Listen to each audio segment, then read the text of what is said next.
নামাজ ছাড়া আপনার পরিবারে আল্লাহ কখনো শান্তি দান করবে না। আল্লাহি, আল্লাহর কসম করে বললাম, যতই লক্ষ লক্ষ টাকা ইনকাম করেন, দিন শেষে মাস শেষে আপনার পরিবারে কোনো টাকা থাকবে না যদি আপনি নামাজ না পড়েন।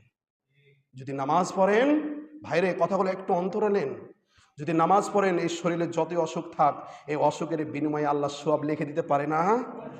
হাজারো মানুষের, আল্লাহ রাসূল সাল্লাল্লাহু আলাইহি সাল্লাম সহিহ বুখারীর হাদিসে বলছেন, কোন মানুষ যদি ছোট্টবেলা থেকে নামাজ পড়ে, আল্লাহর ইবাদত করে, আর বয়সকালে যদি সে ব্যক্তি অসুস্থ হয়ে যায়, নামাজ পড়তে কি না পারে, নামাজ পড়তে না পারে, এই নামাজ পড়তে না পারার কারণে যত দিন সে ব্যক্তি পার করবে, ছোটবেলায় নামাজ পড়েছে, যুবক বয়সে নামাজ পড়েছে, এই জন্য এই বয়সকালের এই সময়টাও তার নামাজ লিখে দেওয়া হবে। সুবহানাল্লাহ।